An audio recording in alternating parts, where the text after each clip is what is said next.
You know, if you take people, and I've told you this, and you expose them voluntarily to things that they are avoiding and are afraid of, you know, that they know they need to overcome in order to meet their goals, their self-defined goals. If you can teach people to stand up in the face of the things they're afraid of, they get stronger. And you don't know what the upper limits to that are, because you might ask yourself, like, if for 10 years, if you didn't avoid doing what you knew you needed to do, by your own definitions, right, within the value structure that you've created to the degree that you've done that, what would you be like?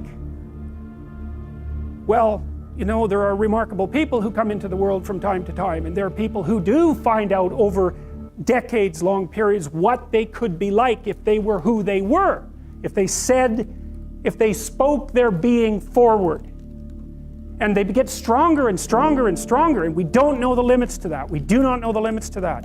And so you could say, well, in part, perhaps the reason that you're suffering unbearably can be left at your feet, because you're not everything you could be, and you know it.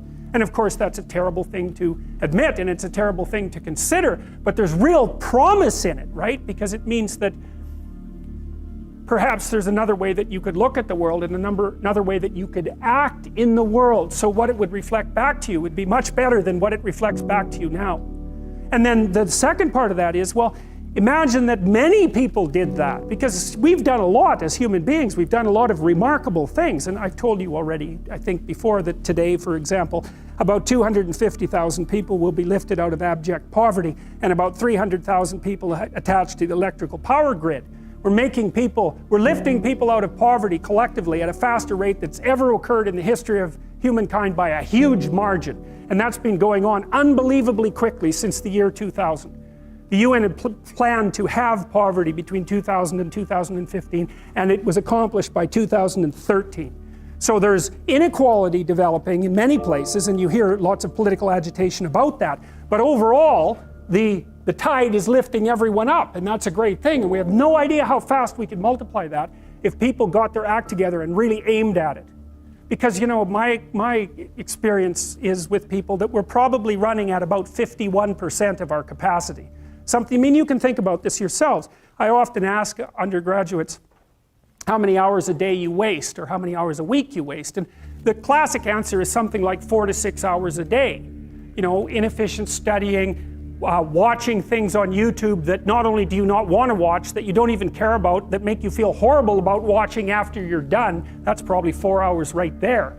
You know, you think, well, that's 25 hours a week, it's 100 hours a month, that's 2.5 full work weeks, it's half a year of work weeks per year. And if your time is worth $20 an hour, which is a radical underestimate, it's probably more like 50 if you think about it in terms of deferred wages. If you're wasting 20 hours a week, you're wasting $50,000 a year. And you are doing that right now. And it's because you're young, wasting $50,000 a year is a way bigger catastrophe than it would be for me to waste it, because I'm not going to last nearly as long. And so if your life isn't everything it could be, you could ask yourself, well, what would happen if you just stopped wasting the opportunities that are in front of you?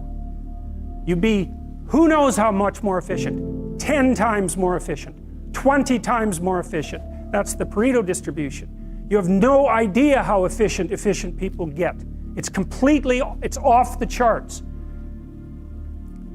Well, and if we all got our act together collectively and stopped making things worse, because that's another thing people do all the time, not only do they not do what they should to make things better, they actively attempt to make things worse because they're spiteful or resentful or arrogant or deceitful or homicidal or genocidal, or all of those things all bundled together in an absolutely pathological package. If people stopped really, really trying just to make things worse, we have no idea how much better they would get just because of that. So there's this weird dynamic that's part of the existential system of ideas between human vulnerability, social judgment, both of which are major causes of suffering, and the failure of individuals to adopt the responsibility that they know they should adopt. And that's the thing that's interesting too, is that, and like another thing I've often asked my undergraduate classes is, you know, there's this idea that people have a conscience. And you know what the conscience is. It's this feeling or voice you have in your head just before you do something that you know is stupid, telling you that probably you shouldn't do that stupid thing. You don't have to listen to it, strangely enough. But you go ahead and do it anyways, and then, of course, exactly what the conscience told you was going to happen inevitably happens, so that you feel even stupider about it than you would if it happened by accident. Because you know, I knew this was going to happen, I got a warning it was going to happen, and I went and did it anyways. And the funny thing too is that that conscience operates within people, and we really don't understand what the hell that is. So you might say, well, what would happen if you abided by your conscience for 5 years or for 10 years? What sort of position might you be in? What sort of family might you have? What sort of relationship might you be able to forge?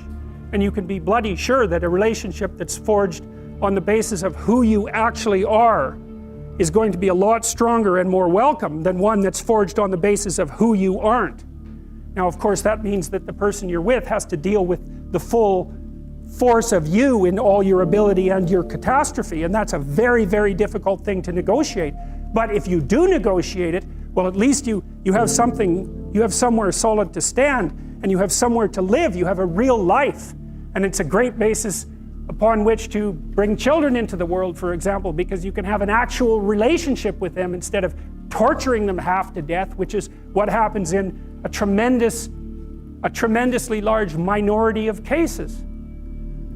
Well, it's more than that too, because, and this is what I'll close with, and this is why I wanted to introduce Solzhenitsyn's writings to you, you see, because it isn't merely that your fate depends on whether or not you get your act together and to what degree you decide that you're going to live out your own genuine being. It isn't only your fate, it's the fate of everyone that you're networked with. And so, you know, you think, well, there's 7 billion people in the world. We're going to peak at about 9 billion, by the way, and then it'll decline rapidly. But 7 billion people in the world, and who are you? You're just one little dust mote among that 7 billion. And so it really doesn't matter what you do or don't do, but that's simply not the case. It's the wrong model, because you're at the center of a network. You're a node in a network. Of course, that's even more true now that we have social media. You'll know 1,000 people, at least, over the course of your life.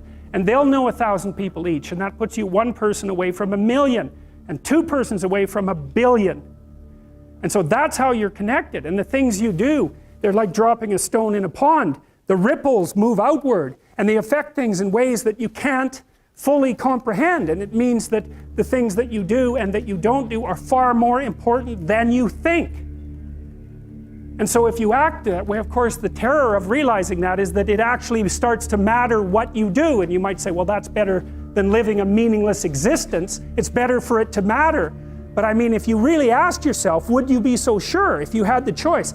I can live with no responsibility whatsoever. The price I pay is that nothing matters. Or I can reverse it and everything matters. But I have to take the responsibility that's associated with that. It's not so obvious to me that people would take the meaningful path. You know, when you say, well, nihilists suffer dreadfully because there's no meaning in their life, and they still suffer. Yeah, but the advantage is they have no responsibility. So that's the payoff, and I actually think that's the motivation. Say, well, I can't help being nihilistic. All my belief systems have collapsed. It's like, yeah, maybe. Maybe you've just allowed them to collapse because it's a hell of a lot easier than acting them out.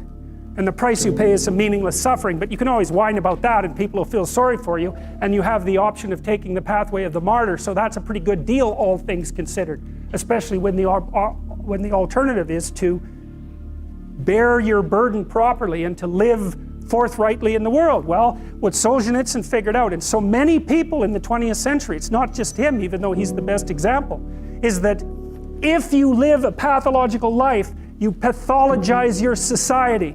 And if enough people do that, then it's hell. Really, really. And you can read the Gulag Archipelago if you have the fortitude to do that, and you'll see exactly what hell is like. And then you can decide if that's a place you'd like to visit, or even more importantly, if it's a place you'd like to visit and take all your family and friends. Because that's what happened in the 20th century.